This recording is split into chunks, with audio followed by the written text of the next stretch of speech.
Welcome to all the students of Shri Siddh Vidyapeeth school. तो बच्चों, आज हम पढ़ेंगे कक्षा 8वीं का हिंदी का दूसरा पाठ लाख की चूड़ियाँ। आज मैं आप सबको ये पाठ पढ़ के समझाने वाली हूँ। सारे गांव में बदलू मुझे सबसे अच्छा आदमी लगता था, क्योंकि वह मुझे सुंदर सुंदर लाख की गोलियाँ बनाकर देता था। तो लेखक क्या कह रहे हैं कि पूरे गांव में उनको बदलू बहुत सबसे ज़्यादा पसंद था, क्योंकि वो उसे क्या क्या देता था, लाख की गोलियां बनाकर देता था। मुझे अपने मामा के गांव जाने का सबसे बड़ा चाव यही था कि जब मैं वहां से लौटता था तो मेरे पास ढेर सारी गोलियां होती, रंग बिरंगी गोलियां जो किसी भी बच्चे का मन मोह ले।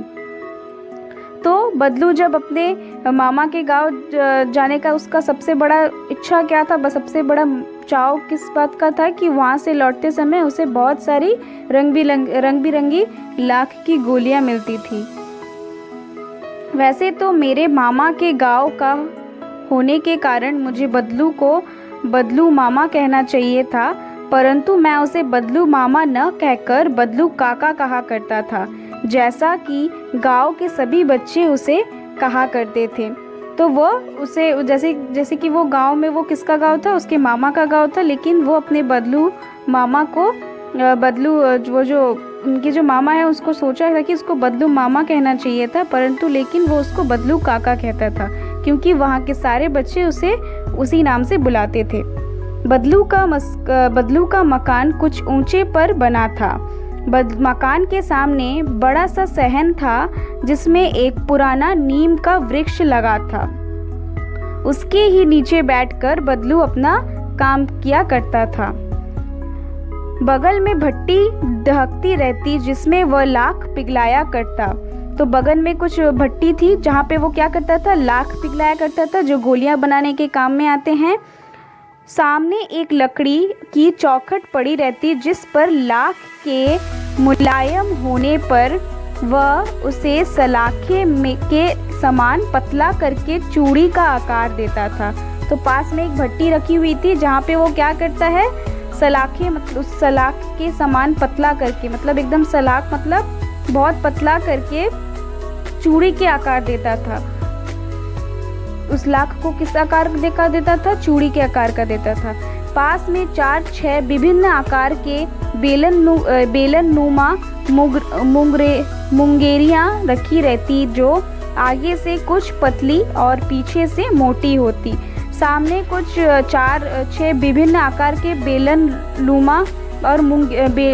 नुमा मुंगेरियाँ रखी हुई रहती थी, जो कुछ आगे पतली और पीछे से मोटी होती थी। लाख की चूड़ी का आकार देकर वह उन्हें मुंगेरियों पर चढ़ाकर गोल और चिकना बनाता, और तब एक एक कर पूरे हाथ की चूड़ियाँ बना चुकने के पश्चात वह उन पर रंग करता। तो एक मुंगेरिया मतलब एक लंबा सा डंडा टाइप का कुछ वो था मुंगेरियों पे, वहाँ पे वो लाख को चूड़ियों का आकार देकर वहाँ पे टंगा के उसी पे उसमें रंग करता था। बदलू यह कार्य सदा ही एक मचिए पर बैठकर करता था। मचिए मतलब एक छोटा सा बैठने का जो जगह है उसको बोलते हैं मचिए। उसी पर बैठकर बदलू ये काम करता था, जो बहुत ही पुरानी थी। बगल में ही उसका हुक्का रखा रहता, जिसे वो बीच बीच में पीता रहता। बगल में ही उसका जो हुक्का है, मतलब जो उससे जो हुक्का से जो नशा करते हैं, तो वही बगल में रखा रहता था। तो और बीच बीच में वो काम करते करते उसको पीता था। गांव में मेरा दोपहर का समय अधिकतर बदलू के पास ही बीतता। लेखक क्या कहते हैं कि गांव में कुछ अधिकतर समय, दोपहर का अधिकतर समय वो किसके पास बिताता, बदलू के पास। वह मुझे लला कहकर कहा करता और मेरे पहुंचते ही मेरे लिए तुरंत एक मचिया मंगा देता। मैं घंटों बैठे बैठे उसे इस प्रकार चूड़ियाँ बनाते देखता रहता। तो लेखक क्या करते हैं कि घंटों बैठे बैठे उसका जो चूड़ियाँ बनाना जो है वो देखा करते थे। लगभग रोज़ ही वह 4-6 जोड़े चूड़ियाँ बनाता। पूरा जोड़ा बना लेने पर वह उसे बेलन पर चढ़ाकर कुछ क्षण चुपचाप देखता रहता, मानो वह बेलन न होकर वह किसी नववधू की कलाई हो। तो जब वो बेलन पे जो चूड़ियाँ आकार देकर जो रखता था उस पे, तो उसको बहुत देर तक उसको देखते रहता था, जैसे कि वो बेलन नहीं, किसी नववधू, किसी नई शादी हुई वाली औरत की कलाई हो, हाथ की कलाई हो। बदलू मनिहार था। चूड़ियाँ बनाना उसका पैतृक पेशा था और वास्तव में वह बहुत ही सुंदर चूड़ियाँ बनाता था। उसकी बनाई हुई चूड़ियों की खपत भी बहुत थी, मतलब बहुत ही उसकी बनाई हुई चूड़ियाँ की बहुत ही चाहिदा थी वहाँ पे। सब कोई उसकी चूड़ियों को बहुत पसंद करते थे। उस गांव में तो सभी स्त्रियां उसकी बनाई हुई चूड़ियाँ पहनती ही थी। आसपास के गांव के लोग भी उससे चूड़ियाँ ले जाते थे, परंतु वह कभी भी चूड़ियों को पैसों से नहीं बेचता था। लेकिन वह चूड़ियाँ बदलू क्या करता था, पैसों से कभी नहीं बेचता था। उसका अभी तक वस्तु विनिमय का तरीका था और लोग अनाज के बदले उससे चूड़ियाँ लेते थे। तो वो क्या करता था, उसको क्या तरीका था, वस्तु विनिमय, जैसे कि वो किसी को चूड़ियाँ देगा और किसी से कुछ चीज़ें लेगा। तो वो क्या करता था, अनाज लेता था और उसे चूड़ियाँ लेता और सब कोई को चूड़ियाँ देता था। बदलू स्वभाव से बहुत सीधा था। मैंने कभी भी उसे किसी से झगड़ते नहीं देखा। हाँ, शादी विवाह के अवसरों पर वो अवश्य जिद पकड़ जाता था। जीवन भर चाहे कोई उसे मुफ्त चूड़ियाँ ले जाए, परंतु विवाह के अवसर पर वो सारी कसर निकाल देता था। आखिर सुहाग के जोड़े का महत्व ही और होता है। लेकिन अगर कोई शादी का घर हो तो अगर शादी में पहनने के लिए कोई चूड़ियाँ मंगवाता उससे, उसमें वो पूरा अच्छी तरीके से मन लगा के उसमें काम करता, उसमें कोई कमी नहीं होने देता था। तो लेखक क्या कह रहे हैं कि मुझे याद है मेरे मामा के यहाँ एक किसी लड़की के विवाह पर ज़रा सी किसी बात पर बिगड़ आया था और फिर उसको मनाने में लोहे ले गए थे। विवाह में इसी जोड़े का मूल्य इतना बढ़ जाता था कि उसके लिए उसी घरवाली को सारे वस्त्र मिलते, ढेरों अनाज मिलता, उसको अपने लिए पगड़ी मिलती और रुपए जो मिलते सो अलग।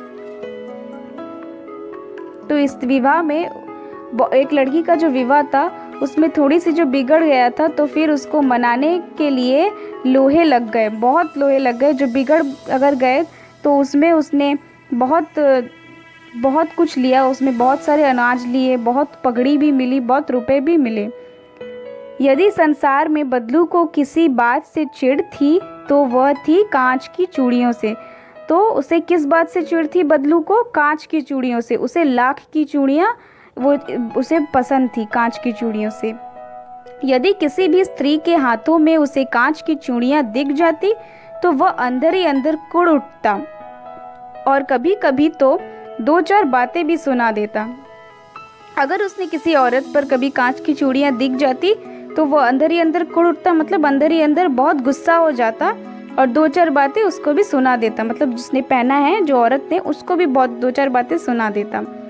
मुझसे तो वह घंटों बातें किया करता। कभी मेरी पढ़ाई के बारे में पूछता, कभी मेरे घर के बारे में और कभी यूं कि शहर के जीवन के बारे में। मैं उससे कहता कि शहर में सब कांच की चूड़ियाँ पहनते हैं, तो वह उत्तर देता, शहर की बात और है लला, वहाँ तो सभी कुछ होता है। तो वो उससे क्या बातें करता था लेखक, कि उसे पढ़ाई के बारे में पूछता था बदलू उससे, और उसके घर के बारे में पूछता था, शहर में कैसा जीवन चलता है उसके बारे में पूछता था। और जब वो लेखक उसे बोलता कि शहर में सब कोई कांच की चूड़ियाँ पहनते हैं, तो वो क्या उत्तर देता कि शहर की बात अलग है, वहाँ तो सब कुछ हो सकता है। वहाँ तो औरतें अपने मर्द का हाथ पकड़कर सड़कों पर घूमती भी है और फिर उनकी कलाइयाँ नाजुक होती हैं ना। लाख की चूड़ियाँ पहने तो मोच ना आ जाए। तो वो ऐसे ही मजाक में कहने लगा कि वहाँ पे सभी औरतें अपने मर्द का हाथ पकड़ के घूमती हैं और उनकी कलाइयाँ बहुत ही नाजुक होती हैं। लाख की चूड़ियाँ पहनना उनके बस की बात नहीं है, कहीं मोच ना आ जाए। कभी कभी बदलू मेरी अच्छी खासी खातिर भी करता। जिन दिनों उसकी गाय को दूध होता वो सदा मेरे लिए मलाई बचाकर रखता और आम की फसलों में तो मैं रोज़ ही उसके यहाँ से 2-4 आम खा आता। तो वो क्या करता था, कुछ अगर बहुत सारी खातिरदारी करता था लेखक का। अगर जब लेखक उसके पास जाता था तो उसके घर में जो बदलू के घर में जो गाय होता था वो उसके लिए, लेखक के लिए वो मलाई बचा कर रखता था। और आम की फसल में तो वो रोज़ मैं उसके यहाँ से 2-4 आम खा आता था। परंतु इन सब बातों के अतिरिक्त जिस कारण वो मुझे अच्छा लगता था कि लगभग रोज़ ही वो मेरे लिए 1-2 गोलियां बना देता। तो वो क्या करता था, लेखक को सबसे ज़्यादा अच्छी बात कौन सी लगती थी खातिरदारी से भी, कि वो उसके लिए लाख की गोलियां बना देता था। लाख की मेन ज़रूरी काम तो उसका चूड़ियाँ बनाना ही था, लेकिन लेखक के लिए वो 2-4 लाख की गोलियां भी बना देता था। मैं बहुधा हर गर्मी की छुट्टी में अपने मामा के यहाँ चला जाता और 1-आध महीने वहाँ रहकर स्कूल खुलने के समय तक वापस आ जाता। वो बहुधा मतलब ज़्यादातर वो क्या करते हैं, गर्मी की छुट्टी में अपने मामा के यहाँ चले जाते हैं और 1-आध महीने वहाँ पे रहकर स्कूल खुलने के समय तक वो वापस आ जाता था। परंतु 2-3 बार ही मैं अपने मामा के यहाँ गया होऊंगा, तभी मेरे पिता की एक दूर के शहर में बदली हो गई और एक लंबी अवधि तक मैं अपने मामा के गांव न जा सका। तो एक समय क्या आया कि उसके पापा की एक बदली हो गई और वो बहुत लंबे समय तक उसके मामा के गांव वो नहीं जा पाया। तब लगभग 8-10 वर्षों के बाद जब मैं वहां गया तो इतना बड़ा हो चुका था कि लाख की गोलियां में मेरी रुचि नहीं रह गई थी। तो लेकिन बहुत 8-10 वर्षों मतलब 8-10 साल के बाद जब वो वहाँ पे गया उस गांव में, तब उसका लाख की गोलियों से मन उठ गया था, मतलब और उसमें उसको रुचि नहीं थी। अतः गांव में होते हुए भी कई दिनों तक मुझे बदलू का ध्यान न आया। तो फिर उसके गांव में वो घूमता फिरता, लेकिन उसको बदलू का ख्याल बिल्कुल नहीं आया। इस बीच मैंने देखा कि गांव में लगभग सभी स्त्रियां कांच की चूड़ियां पहने हैं। तो इसी बीच उसने लेखक ने क्या देखा कि ज़्यादातर जो गांव में स्त्रियां थी वो सब कांच की चूड़ियां पहनी हुई हैं। बिरले की हाथों में मैंने लाख की चूड़ियाँ देखी। बिरले की हाथों में मतलब एक जन के हाथों में उसने, बिरले जो है एक जन के हाथों में उसने किसकी चूड़ियाँ देखी, लाख की चूड़ियाँ देखी। तब एक दिन सहसा मुझे बदलू का ध्यान हो गया। तो किसी के, वो जो बिरले हैं उसके हाथ में जब भी उसने लाख की चूड़ियाँ देखी तो उसे बदलू का ध्यान होने लगा। बात यह हुई कि बरसात में मेरे मामा की छोटी लड़की आंगन में फिसल कर गिर पड़ी और उसके हाथ की कांच की चूड़ी टूटकर उसके कलाई में घुस गई और उससे खून बहने लगा।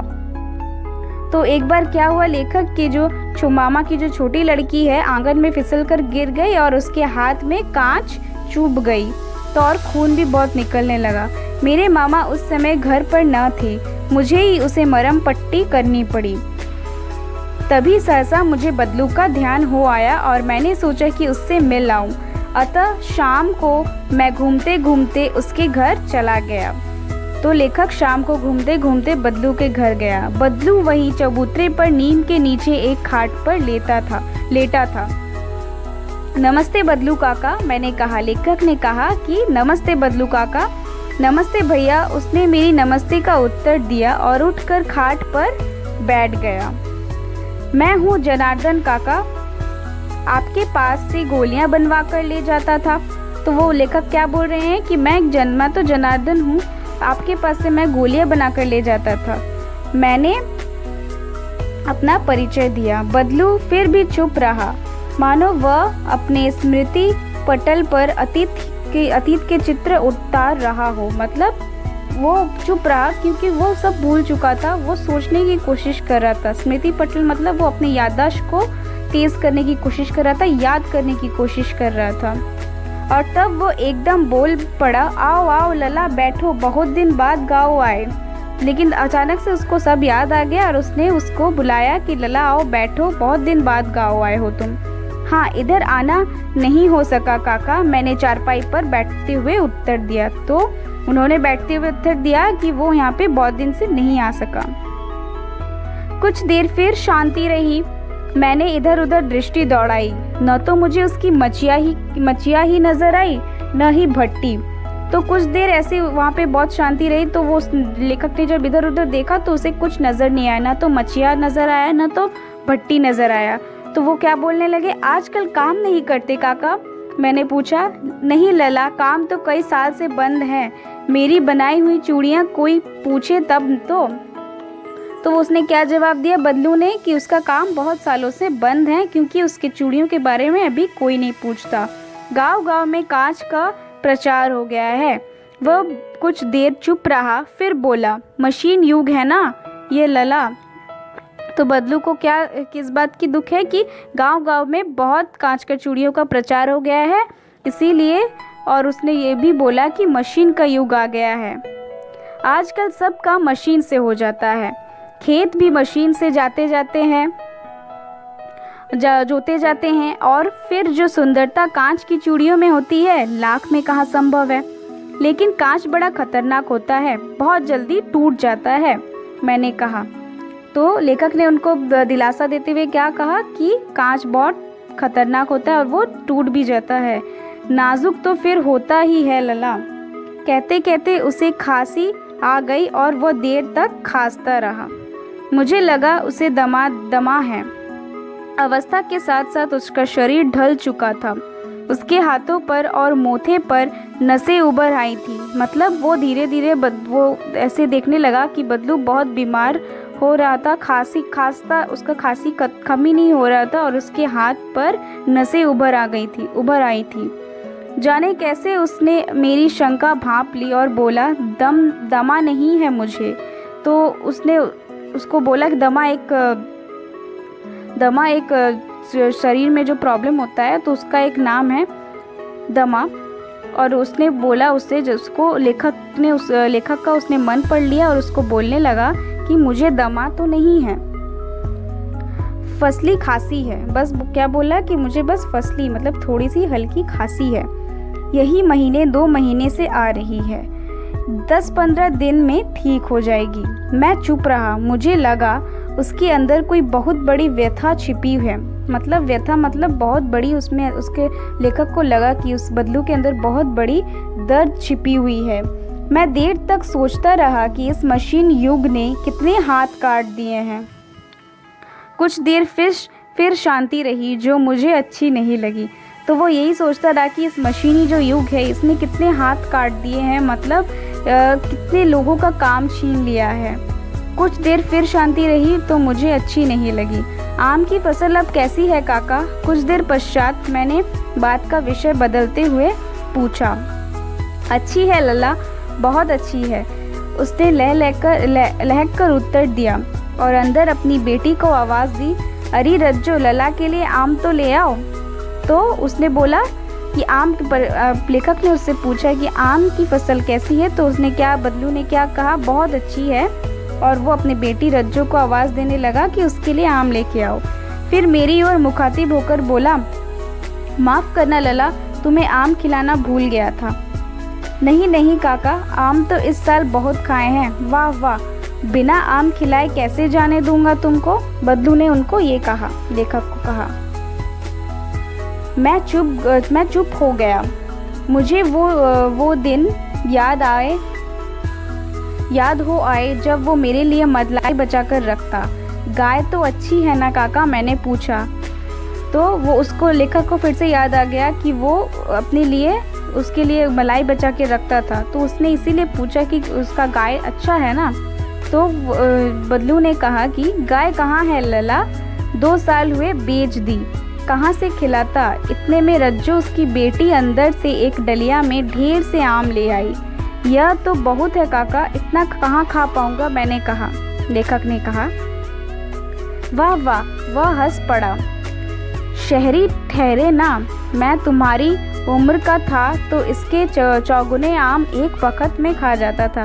तो बदलू ने उसको हंस के बोला लेखक को कि तुम तो शहरी हो, मतलब शहर के लोग हो, तुम कैसे ये खा पाओगे। और यही बोला कि जब मैं तुम्हारे वर्ष का था, मतलब तुम्हारे जैसा साल का था, तो बहुत इससे भी चौगुने, मतलब इससे भी 4 गुना आम वो खा सकता था। आप लोगों की बात और है, मैंने उत्तर दिया, अच्छा बेटी, लला को 4-5 आम छाँट कर दो, सिंदूरी वाला देना। देखो कैसे लला कैसा है, इसे इस साल यह पेड़ तैयार हुआ है। रज्जो ने 4-5 आम अंजुली में लेकर मेरी ओर बढ़ा दिए। आम लेने के लिए मैंने हाथ बढ़ाया तो मेरी निगाह एक क्षण के लिए उसके हाथों पर ठिठक गई। गोरी गोरी कलाइयों पर लाख की चूड़ियाँ बहुत फब रही थी। तो लेखक जब रज्जो ने उसको आम बढ़ाया देने के लिए तो उसके हाथ में लेखक ने क्या देखा, गोरे गोरे हाथ में लाख की चूड़ियाँ देखा जो बहुत ही सुंदर लग रही थी। बदलू ने मेरी दृष्टि देख ली और बोल पड़ा, यही आखिर जोड़ा बनाया था जमींदार साहब की बेटी के विवाह पर। 10 आने पैसे मुझको दे रहे थे, मैंने जोड़ा नहीं दिया। तो ये उसने क्या कहा कि यही जोड़ा उसने कब बनाया था, जमींदार साहब की बेटी के विवाह पर। तो उसके इसीलिए कितने पैसे मिलते थे, 10 आने पैसे मिल रहे थे, इसीलिए वो उसने उस लोगों को नहीं दिया, कहा शहर से ले लो। मैंने आम के लिए और खाकर थोड़ी देर पश्चात चला गया। मुझे प्रसन्नता हुई कि बदलू ने हार कर भी हार नहीं मानी थी। उसका व्यक्तित्व कांच की चूड़ियाँ जैसा न था कि आसानी से टूट जाए। तो वो आम खाकर लेखक तो चला गया, लेकिन उसे इस बात की बहुत प्रसन्नता हुई कि बदलू ने हार कर भी हार नहीं मानी। मतलब उसका काम तो नहीं रहा, लेकिन उसका जो व्यक्तित्व था वो अब भी अटल था कि लाख की चूड़ियाँ बहुत अच्छी है और इस मशीनी युग में बहुत सारे लोगों की काम भी उसने छीन ली है। उसका व्यक्तित्व कांच की चूड़ी जैसे बिल्कुल नहीं था कि टूट जाए आसानी से, वो बहुत ही सख्त आदमी था।